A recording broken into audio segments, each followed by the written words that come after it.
Thank you very much, members of the Fourth Estate. My name is Benjamin Omamo, the Gen Z spokesperson. And I have seen, it seems as though everybody right now is now Sifunized. I have seen the Suba South Member of Parliament, Karori Omondi, has just reiterated of what I have been telling the Kenyan people. That right now, ODM is shambolic. ODM Party is officially squandered and finished. I want to tell those people who are still dreaming about ODM Party that ODM is an old dream of which should be recorded in the history books of Kenya. But speaking about ODM is obnoxious. I want to say this.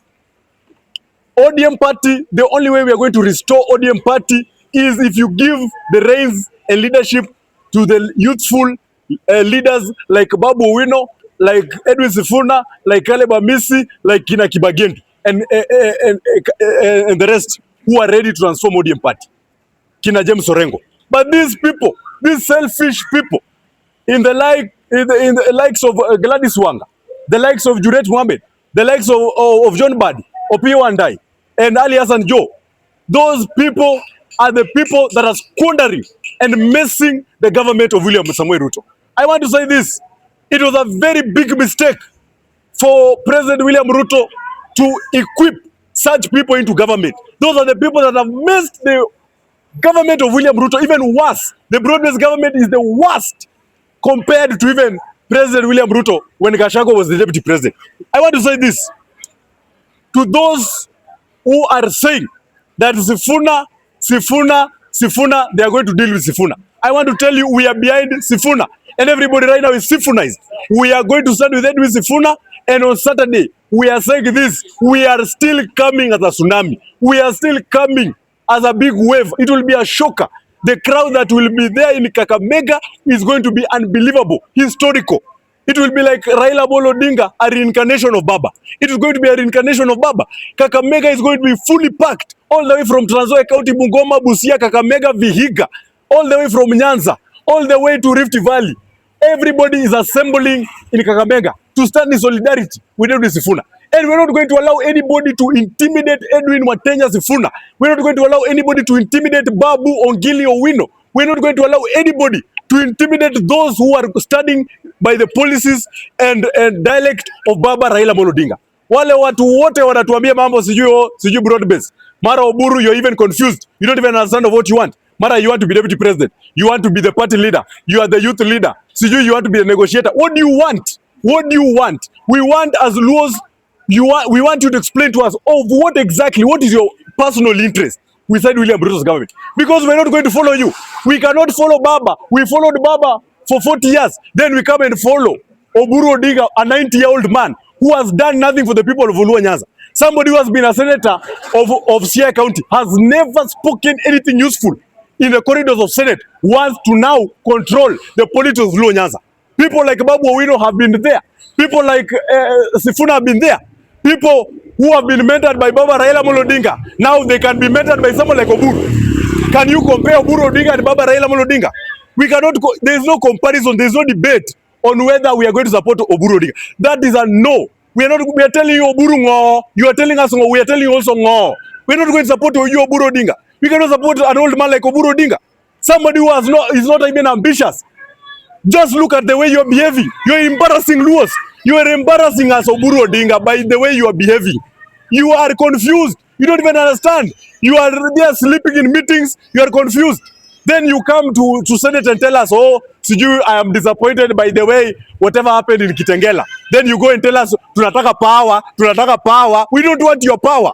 We don't want your power. We will get our own power through Kina Babu Owino, through Kina Sifuna, through Kina Winnie Odinga. And I want to tell those people who are trying to intimidate Winnie Odinga, we are going to stand with Winnie Odinga. Winnie Odinga is our daughter. Mano Chogo. We are not going to allow you people to disturb Winnie Odinga. Winnie Odinga and Babu Owino should be left alone. Should be left alone.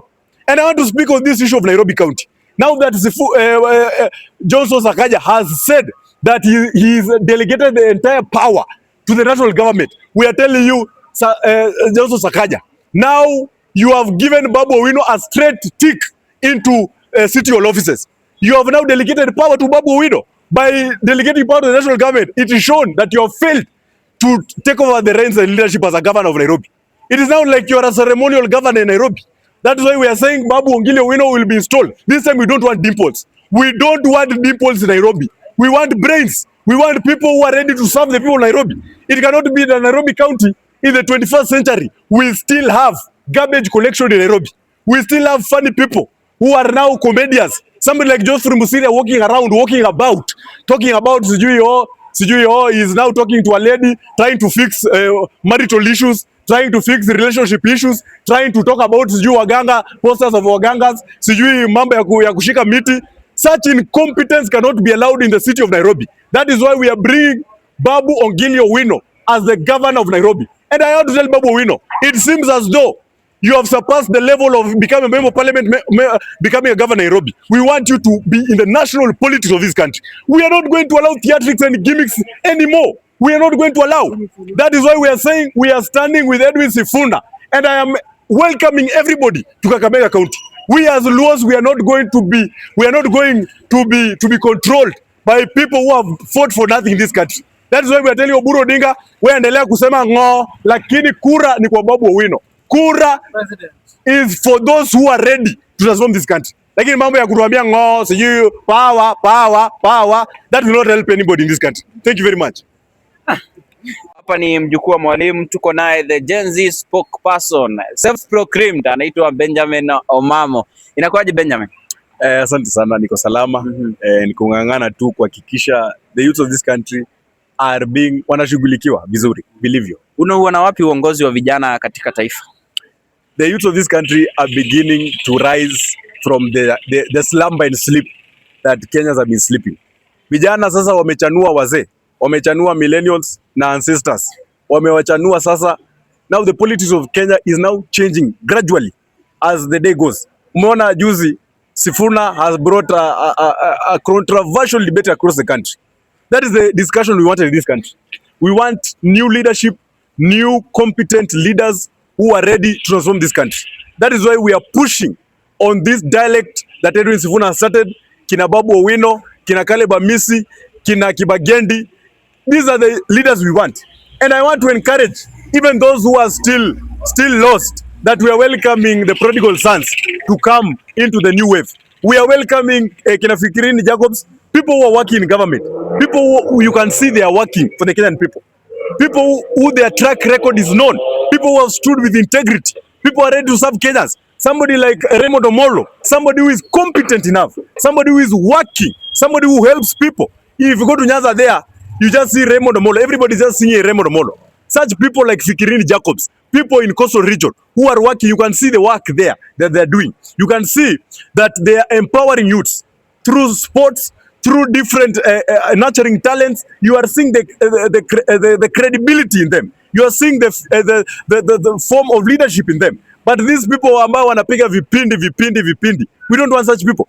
We also don't want comedians. I don't know why comedians are so interested in politics. I don't understand what is the excitement of comedians joining politics. Because but they are citizens of the country. No, they are citizens of the country, but they should, politics is matters of national discourse. We don't want jokes in parliament, surely. So if you have to tell me somebody like Jalas who is a comedian, wants to replace a lawyer like Edwin Sifuna, let me just assume that Sifuna has done nothing in Nairobi.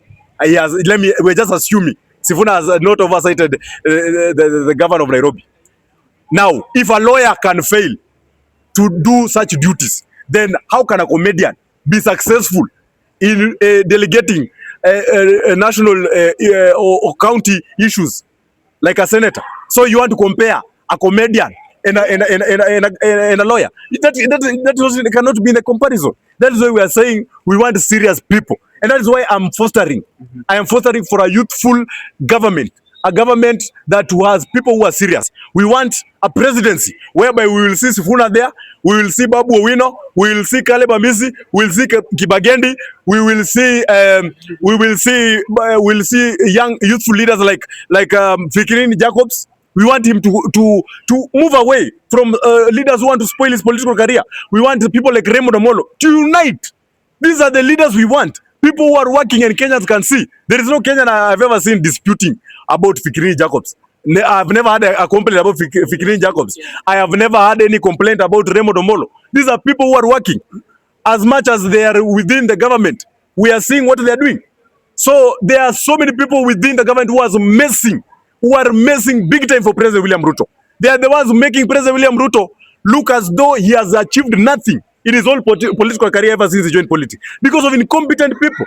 Incompetent people who understand nothing, people who have some of them have never gone to, they have never attended a classroom. They are so backward, they are so retrogressive, they don't understand anything. Kazi yao ni kupiga tu kelele, tutajaza kura, sijui tutafanya hii, instead of working for the government. Somebody like Fikrini Jacobs, we have seen the way he has ensured that Nyota program has been spread across the entire country. He has mobilized entire youths in the entire country to ensure that Nyota program has been reached. But we have people within the government there who are just making noises, yes. Safari ya Singapore unaiona wapi? Safari ya Singapore niliona jana MP alikuwa pale Citizen. Akasema ya kwamba itafika Timboroa. Mimi hata sioni ikifika Timboroa. Sioni hata ikifika kwa hii bypass ya kutoka Nairobi. I don't see, because of the way we have people who are messing big time. In fact, these people, after the June 25th, 2024 protest, the temperatures of the country reduced. And then we have now people who are now waging war on competent leaders like Sifuna, who are now raising the temperatures. Now we have reduced the temperatures, they want to raise the temperatures. Leo tu masoko zimebomolewa hapa Kiambu, zingine hata Nairobi zimebomolewa leo. That is raising the temperatures of Kenyan people. Aya, there is a rally the president had the juice with Yalas. After the rally, people are now singing one time. So they are just attending rallies. After the rally, they sing one time. So that shows that people are fed up. They don't wataki hiyo pesa. Hata mungewapatia pesa ngapi, bado ni one time, because you are the people who are messing for the president. The president, if he had competent leaders, competent advisors within government, President William Ruto will not have the problem that he has today.